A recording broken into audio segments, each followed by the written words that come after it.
আসসালামু আলাইকুম। কেমন আছেন সবাই? আশা করি আপনারা সবাই ভালো আছেন। আপনাদেরকে সবাইকে স্বাগত জানাচ্ছি। আমি মেহেদী হাসান অপু। আজকে আমরা এই ভিডিওর মাধ্যমে জানার চেষ্টা করব বিপিডিবি প্রিপেইড মিটারের রিচার্জ টোকেন সংক্রান্ত নানান সমস্যা নিয়ে। BPDB Bangladesh power development board Bangladesh সরকারের একটি গুরুত্বপূর্ণ সংস্থা যা দেশের বিদ্যুৎ খাতের উন্নয়নের জন্য কাজ করে থাকে। বিপিডিবির মূল কাজ হচ্ছে বিদ্যুৎ উৎপাদন করা, বিদ্যুৎ সরবরাহ করা এবং বিদ্যুৎ সংক্রান্ত নানান বিষয়গুলো উন্নয়ন করা এবং দক্ষতা এবং আধুনিকায়ন করার মাধ্যমে জনগণের সহায়তা করা।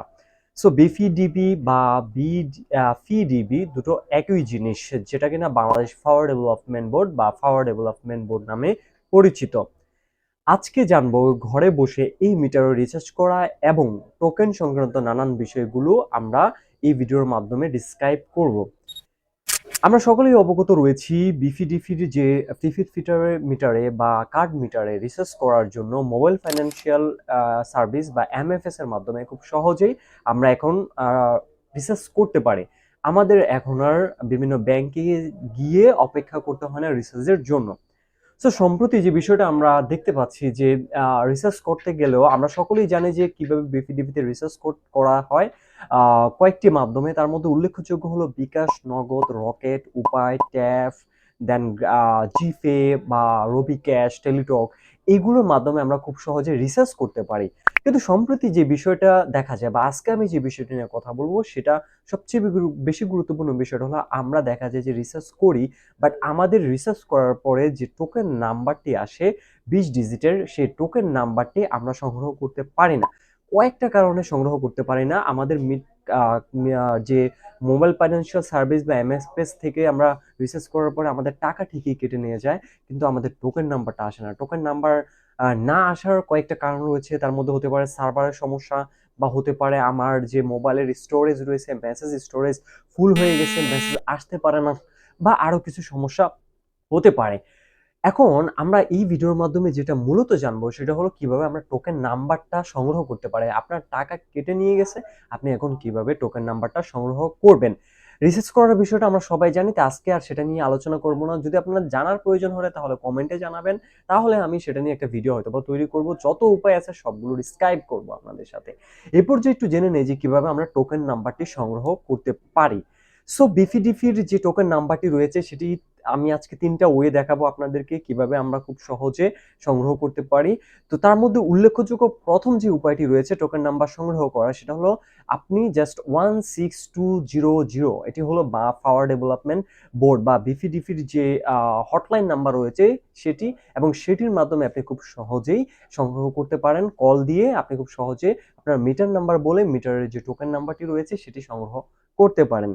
দ্বিতীয় উপায়টি হলো বিপিডিপির যে অফিসিয়াল ওয়েবসাইট রয়েছে সে ওয়েবসাইটের মাধ্যমে। সো এটি দেখার জন্য আমরা একটু মোবাইলের স্ক্রিনে চলে যাই।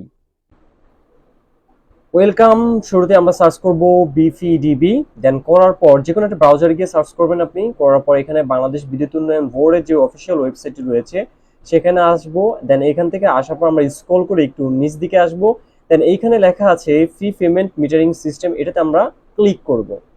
করার পর এখানে লেখা আছে ক্যালকুলেট মিটার চার্জ এবং চেক লাস্ট 3 চার্জ টোকেন। আমরা শেষের যে 3টা রিচার্জ টোকেন রয়েছে সেটা এইখান থেকেই বের করতে পারবো। সো এইখান থেকে আমরা আপনাদের যে মিটারের নাম্বারটি রয়েছে সেটা আমরা ইনপুট করব। আমি একটা মিটারের নাম্বার ইনপুট করতেছি।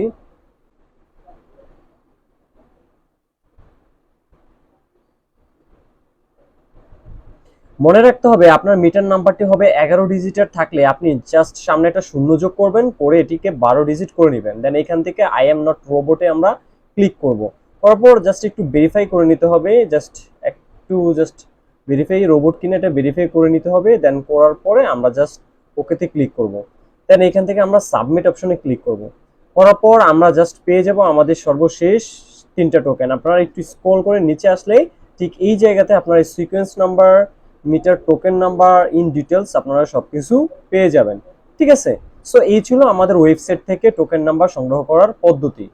সো আশা করি আপনি বুঝতে পেরেছেন যে কিভাবে আমরা ওয়েবসাইট থেকে খুব সহজে বিপিডিপি টোকেন নাম্বারটা সংগ্রহ করতে পারবো। তৃতীয় যে উপায়টি রয়েছে সেটি হলো আপনি যে পদ্ধতির মাধ্যমে পে করেছেন বা আপনার যে বিলটা পে করেছেন সেই পদ্ধতি থেকে সংগ্রহ করা।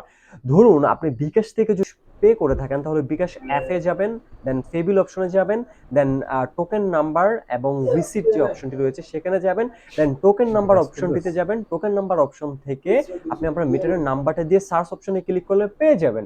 এরপর জিপে একই পদ্ধতি এবং অন্যান্য যে পদ্ধতিগুলো আছে সেগুলো একই সিস্টেমে খুব সহজে সংগ্রহ করতে পারেন। অথবা আপনি যে অপারেটরের মাধ্যমে দিয়েছেন সেই অপারেটরের যে হটলাইন নাম্বারটি রয়েছে, ধরুন নগদে হতে পারে 16167, এই হটলাইন নাম্বারে কল করে খুব সহজেই আপনি টোকেন নাম্বারটি সংগ্রহ করতে পারেন। সো এই ছিল আজকে আমার ভিডিও। এই ভিডিওর মাধ্যমে আমরা টোকেন নাম্বার সংগ্রহ বিষয়গুলো জানলাম এবং কিভাবে পে করব, টোকেন নাম্বার সংগ্রহ করা নানান বিষয় সম্পর্কে অবগত হলাম। সো সবাইকে ধন্যবাদ আজকে আমার ছোট ভিডিওটি দেখার জন্য। পরবর্তী ভিডিও দেখার আমন্ত্রণ জানিয়ে শেষ করছি আজকের ভিডিও। আমি শিখব, আপনাদের শেখাবো। আল্লাহ হাফেজ।